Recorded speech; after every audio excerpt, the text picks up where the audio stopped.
VBR पाठशाला के छात्र छात्राओं को शुभोदय।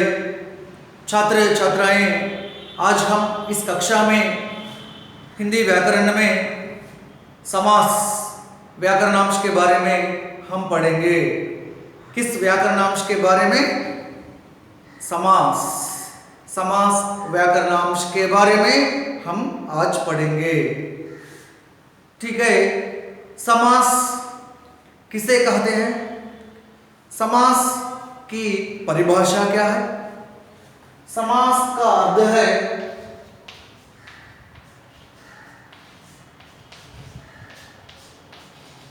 संक्षिप्त करना। समास का अर्थ है संक्षिप्त करना। संक्षिप्त करना माने क्या है? माने छोटा करना। क्या है? छोटा करना। यहां देखिए, समास की परिभाषा दो या दो से अधिक परस्पर संबंधित शब्दों को मिलाकर एक शब्द में बना देने की विधि को समास कहते हैं। समास అని దేనిని అంటారు? రెండు లేక రెండు కంటే ఎక్కువగా పరస్పరం సంబంధం కలిగి ఉన్నటువంటి పదాలను కలిపి ఒక పదంగా రాసేటువంటి పద్ధతిని समास అని పిలుస్తాము। उदाहरण देखिए,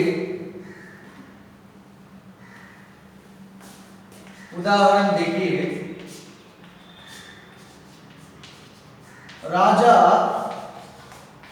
की कुमारी। राजा की कुमारी। राजा एक शब्द है, कुमारी एक शब्द है। परिभाषा में है दो या दो से अधिक परस्पर संबंधित शब्द। అంటే ఏంటి?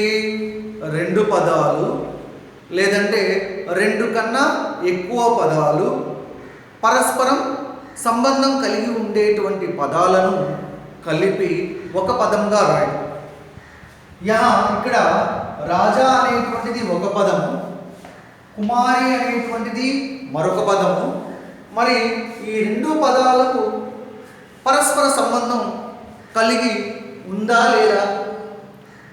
రాజాకి కుమారి అంటే రాజు యొక్క కుమార్తె సంబంధం కలిగి ఉంది అంటే రెండు లేక రెండు కంటే ఎక్కువ పరస్పర సంబంధం కలిగి ఉండేటువంటి పదాలను, మరి ఇవి రెండు పదాలు, ఈ రెండు పదాలు ఒకదానికొకటి సంబంధం కలిగి ఉన్నాయి। ఈ రెండు పదాలను కలిపి ఒక పదంగా ఏదైతే మనం రాస్తామో ఆ పదాన్ని మనము समास, ఆ పద్ధతిని మనము समास అని అంటాము।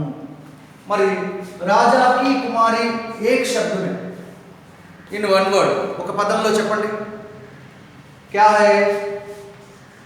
राजकुमारी। क्या है? राजकुमारी। राजकुमारी एक शब्द।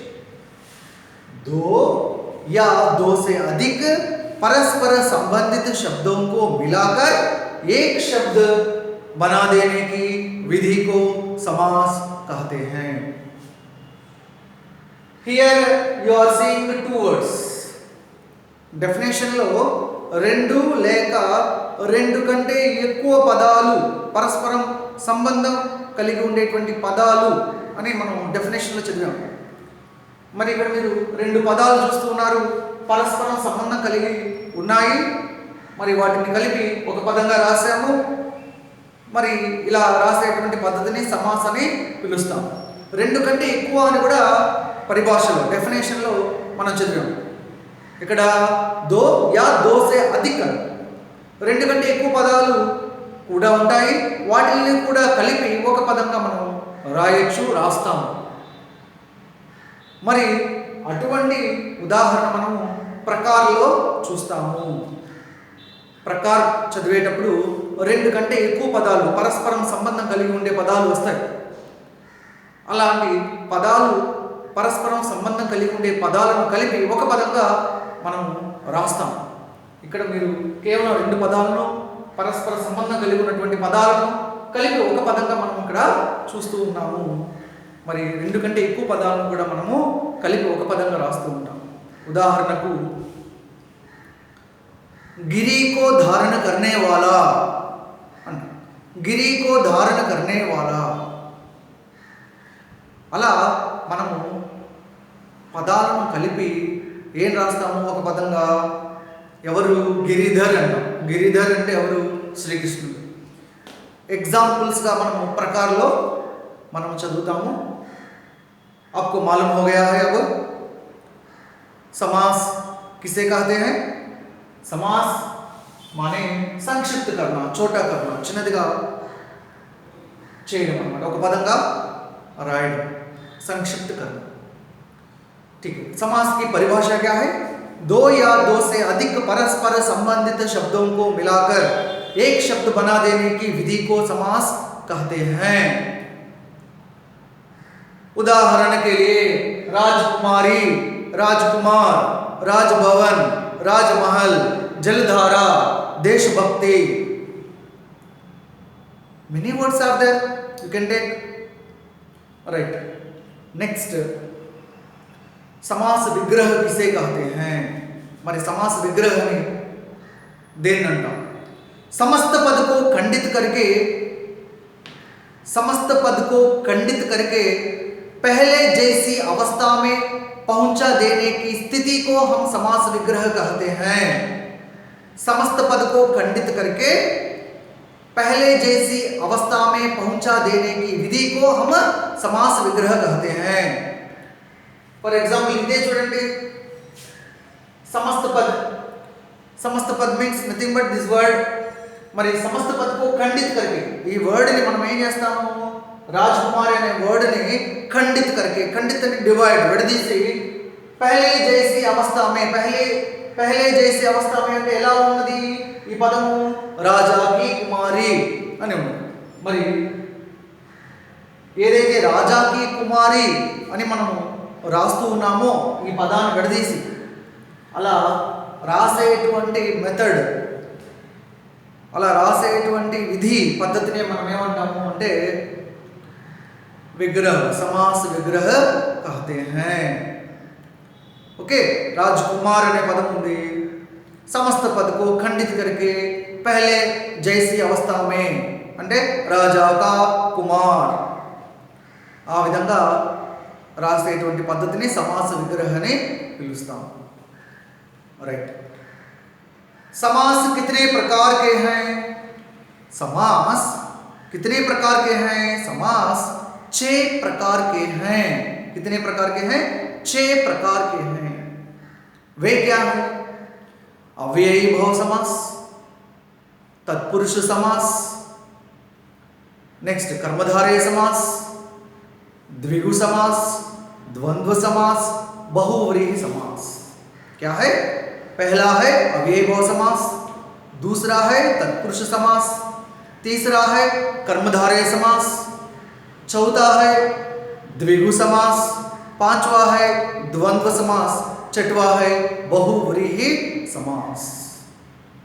ठीक है. जो 6 प्रकार हैं उनमें पहला क्या है? अव्ययी भाव समास. क्या है? हम इस कक्षा में अव्ययी भाव समास के बारे में पढ़ेंगे. क्या है अव्ययी भाव समास? अव्ययी भाव समास किसे कहते हैं? अव्ययी भाव समास किसे कहते हैं? अव्ययी भाव समास की परिभाषा क्या है? उदाहरण क्या है? हम उसके बारे में हम पढ़ेंगे. ठीक है. अव्ययी भाव समास అనేటువంటి ఈ పదంలో what is the meaning of అవ్యయీ? what is the meaning of అవ్యయీ? అవ్యయీ అంటే అర్థం ఏమిటి? ఆల్రెడీ యు నో దట్ అవ్యయ్ ఏంటి? అవ్యయ్ అవ్యయ్ నథింగ్ బట్ అవికారీ శబ్ద. Nothing but అవికారీ. అవ్యయీ అంటే నథింగ్ బట్ అవికారి. వికారి అవికారి మీరు చదివే ఉంటారు. ఎక్కడ విన్నారు ఆ పదం? వికారి శబ్ద, అవికారి శబ్ద ఎక్కడ విన్నారు?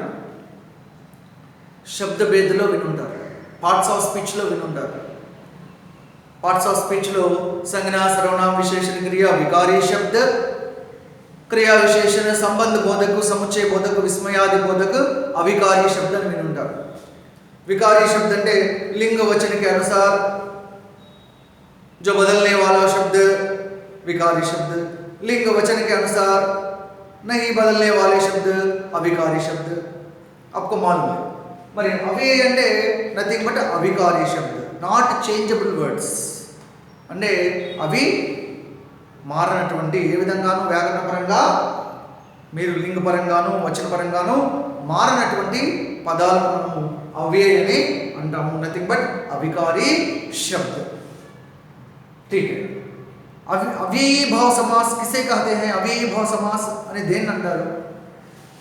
जिस समास में पहला पद अव्ययी हो और क्रिया विशेषण के रूप में प्रयुक्त हो उसे अव्ययी भाव समास कहते हैं. अव्ययी भाव समास किसे कहते हैं? जिस समास में पहला पद अव्ययी हो और क्रिया विशेषण के रूप में प्रयुक्त हो उसे अव्ययी भाव समास कहते हैं. మరి ఏ సమాసంలోనైతే పహలా పద అవ్యయ్, మొదటి పదము అవ్యయ్ అని, అదేవిధంగా మరియు అండ్ అనదరం క్రియా విశేషం కే రూప్ మే ప్రయుక్త హో, క్రియా విశేషణ రూపంలో ఉపయోగించినప్పుడు उसे क्रिया जो अव्ययी भाव समास कहते हैं. మరి క్రియా విశేషణ రూపంలో ఏదైతే మనం పదాలను మనం ఉపయోగిస్తామో ఆ పదాలను మనం ఏమంటామంటే उसे अव्ययी भाव समास कहते हैं. क्या कहते हैं? अव्ययी भाव समास कहते हैं. ठीक है. जिस समास में पहला पद अव्ययी हो और क्रिया विशेषण के रूप में प्रयुक्त हो उसे हम अव्ययी भाव समास कहते हैं. उदाहरण మరి ఆ పరిభాష యొక్క అర్థం ఏంటి? మొదటి పదము అవ్యయమై ఉంటే అది అవ్యయీ భావ సమాస్ అంటున్నారు. మీరు ఇక్కడ 2 కండిషన్స్ చూస్తున్నారు. ఫస్ట్ కండిషన్ మొదటి పదం అవ్యయమై ఉంటే అది అవ్యయీ భావ సమాస్. రెండోది క్రియా విశేషణ రూపం ఉంటే అది अव्ययी भाव समास. We discuss now first one, जो पहला पद अव्यय. We discuss now about this. Okay, right. उदाहरण देखिए.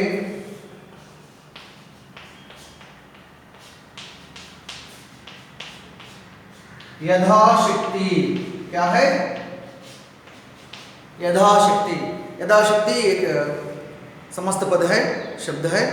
देखिए यथाशक्ति, इसमें पहला पद अव्यय हो మరి ఇందులో పూర్వ పద ఉత్తర పద రెండు ఉంటాయి. అంటే పహలా పద దూసరా పద అని అంటాం, లేదంటే పహలా ఖండ్ దూసరా ఖండ్ అని కూడా పిలుస్తారు. Okay, right. మరి जो पूर्व पद उत्तर पद, राइट. पहला पद दूसरा पद.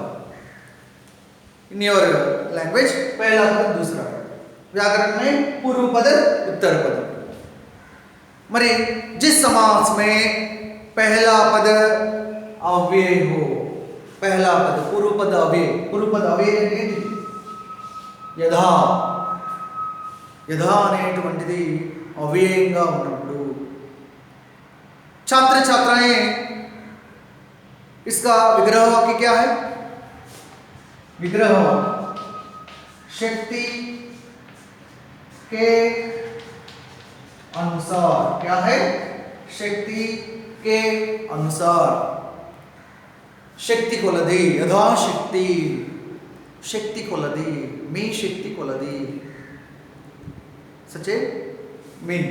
ఓకే, సో మరి ఒక పదంలో మొదటి పదము అవ్యయం గాను, ఇక్కడ అవ్యయం ఏంటి? కే అనుసార్. కే అనుసార్ అనేటువంటిది అవ్యయం. ఈ పదంలో అవ్యయాన్ని ఉపయోగించినప్పుడు అది పూర్వ పదం, పహలా పదం అవ్యయం హో ऐसे जो शब्दों को हम अव्ययी भाव समास में ले सकते हैं।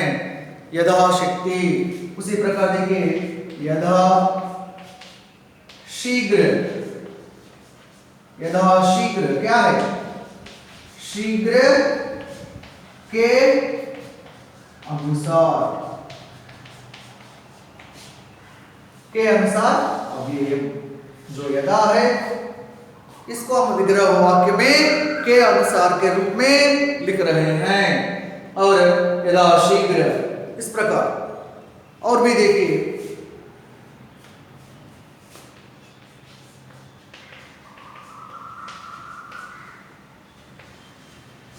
क्या है शब्द? निस्संदेह, निस्संदेह। इसका विग्रह वाक्य देखिए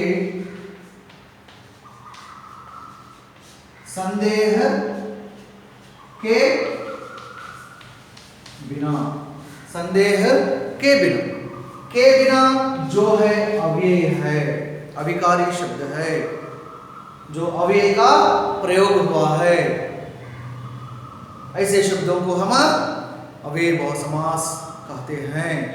जो विग्रह वाक्य देखिए संदेह के बिना। उसी प्रकार देखिए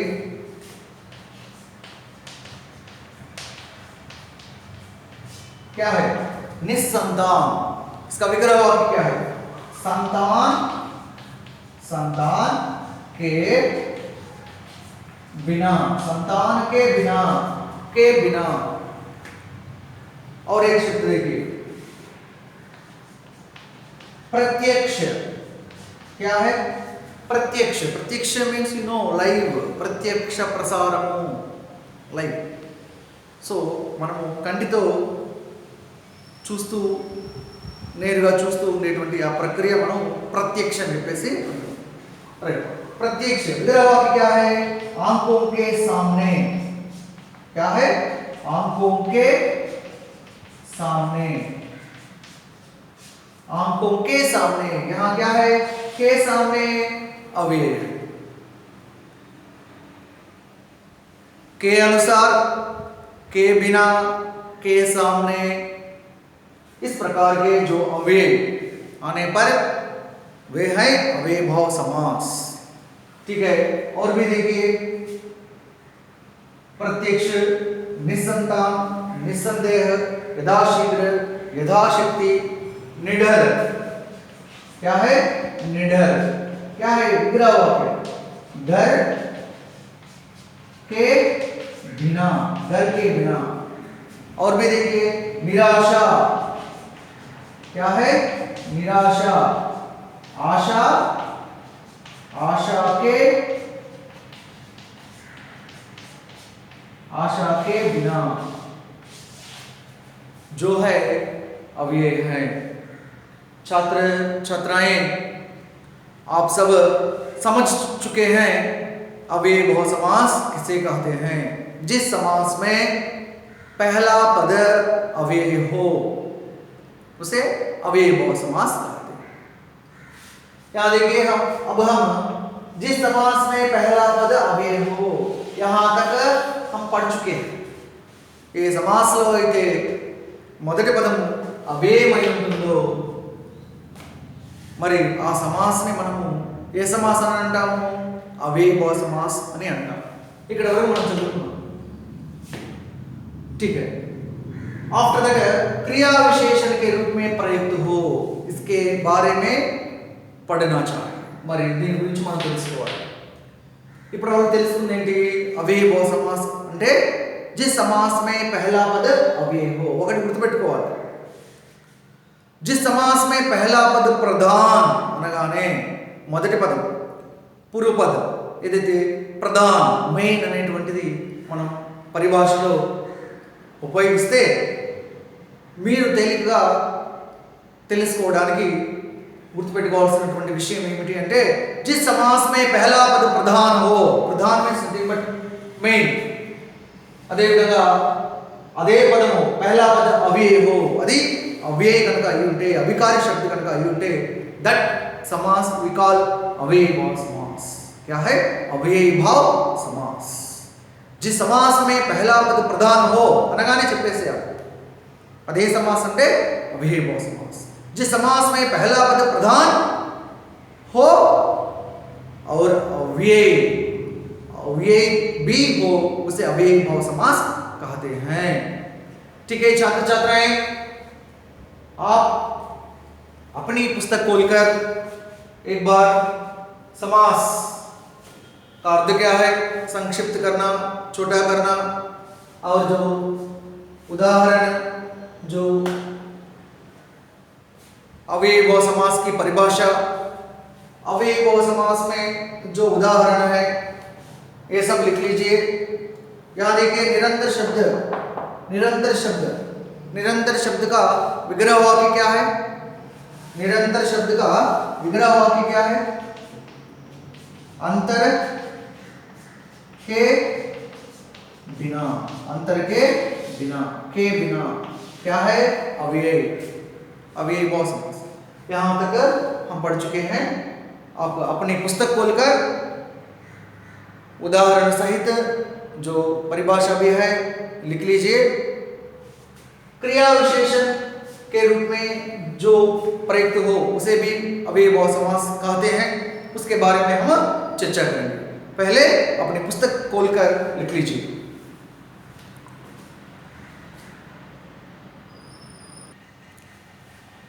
छात्र छात्राएं यहां देखिए क्रिया विशेषण के रूप में प्रयुक्त हो, क्रिया विशेषण के रूप में प्रयुक्त हो। మరి క్రియా విశేషణ రూపాలు అని అంటే ఆల్రెడీ యు నో దట్ क्रिया विशेषण इन पार्ट्स ऑफ स्पीच शब्द भेद में क्रिया विशेषण आप पढ़ चुके हैं। क्या है? एडवर्ब, क्रिया की विशेषता बताने वाले शब्दों को क्रिया विशेषण कहते हैं, आप पढ़ चुके हैं। देन सी हियर एग्जांपल्स सी दिन दिन, आजीवन, आमरण, भरपेट, घर घर, गांव गांव, गली गली, रातों रात, कानों कान, हाथों हाथ।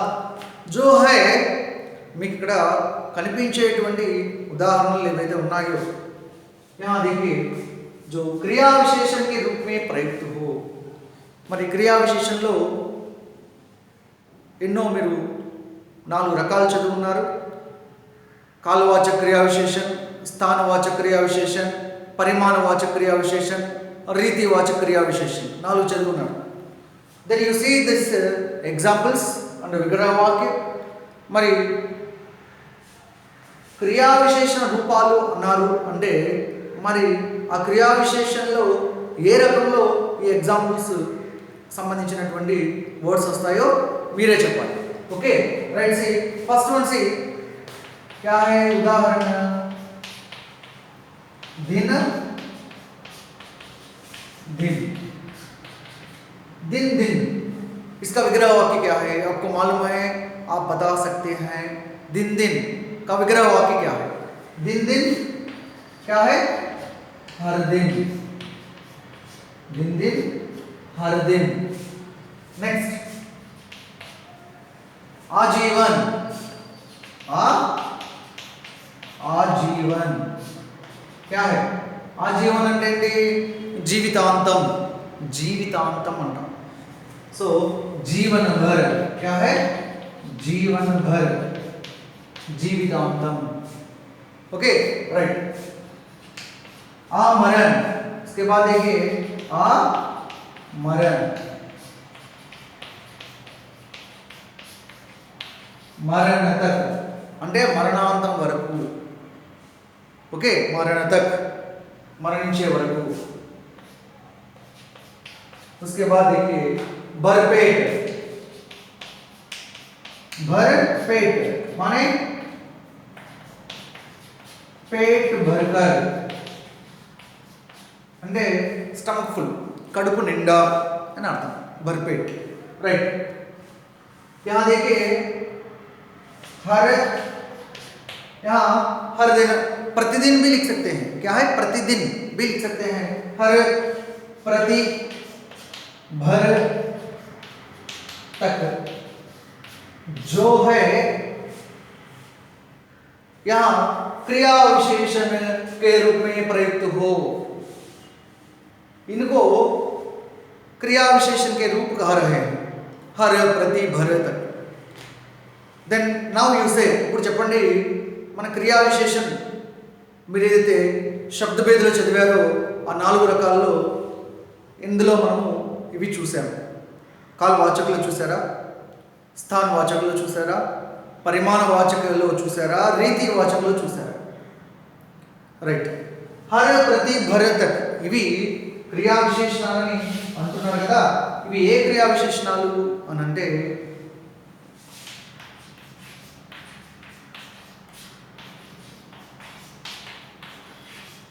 निपात क्रिया विशेषण. क्या है? निपात क्रिया विशेषण. నిపాత క్రియా విశేషణ అనేటువంటిది సార్ మీరు మాకు చెప్పలేదు, మేము చదవలేదు, మాకు తెలియదు. క్రియా విశేషణలో నిపాత క్రియా విశేషణ కూడా ఉంది. But we are studying only for present. We are studying क्रिया विशेषण 4 प्रकार, जो कालवाचक क्रिया विशेषण, स्थानवाचक क्रिया विशेषण, परिमाणवाचक क्रिया विशेषण, रीतिवाचक क्रिया विशेषण. लेकिन यहाँ निपात क्रिया विशेषण भी है, उसके बारे में हम समास में हम आज पढ़ रहे हैं. Okay right. మరి ఈ సమాసంలో మనము నిపాత క్రియా విశేషణ ముఖ్యంగా అవ్యయభావ సమాసంలో వీటిని మనము ఉపయోగిస్తూ ఉంటాం. हर प्रति भर तक उपयोग प्रयुक्त होने पर जो क्रिया विशेषण है प्रयुक्त होने पर उसे अव्ययभाव समास कहते हैं. यहाँ देखिए, दिन दिन, हर दिन या प्रतिदिन, आमरण मरण तक, आजीवन जीवन भर, भरपेट पेट भरकर, इस प्रकार के जो शब्द हर प्रति भर तक. और जो अव्ययभाव समास की परिभाषा क्या है? जिस समास में पहला पद प्रधान अव्यय हो. पहला पद प्रधान అనగానే మీ ఐడియాకి రావాలి, దట్ ఈజ్ अव्ययभाव समास. ओके. जिस समास में पहला पद प्रधान अव्यय हो और क्रिया विशेषण के रूप हो उसे अव्ययभाव समास कहते हैं. देन अव्यय मीन्स यथाशक्ति, यथाशीघ्र, यथाविधि, निस्संदेह, निस्संतान, निडर, निराशा, प्रत्यक्ष. इस प्रकार के जो उदाहरण आप याद रखिए, गुर्तुपेट्टुकोंडि. नेक्स्ट क्रिया विशेषण के रूप हो दिन दिन, गांव गांव. यहाँ देखिए, घर घर क्या है? हर घर. गांव गांव हर गांव. गली गली हर गली. यहाँ देखिए, रातों रात. इसका विग्रह वाक्य कौन बता सकते हैं? रातों रात, इसका विग्रह वाक्य कौन बता सकते हैं? देखिए, रात ही रात में. क्या है विग्रह वाक्य? रातों रात का विग्रह वाक्य है रात ही रात में. कानों कान. कानों कान. कान అంటే ఇయర్, చెవి. एक कान से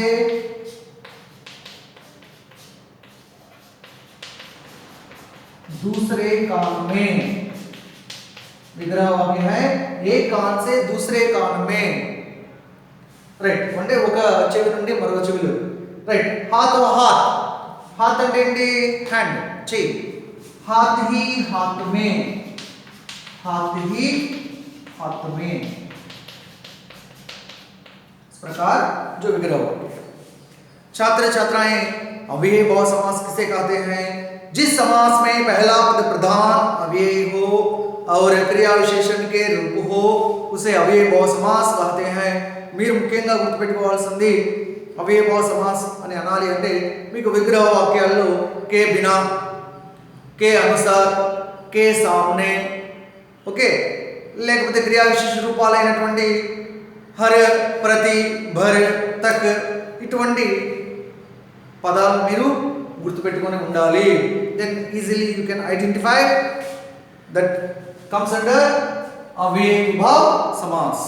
छात्र छात्राएं अपनी पुस्तक खोलकर उदाहरण लिख लीजिए.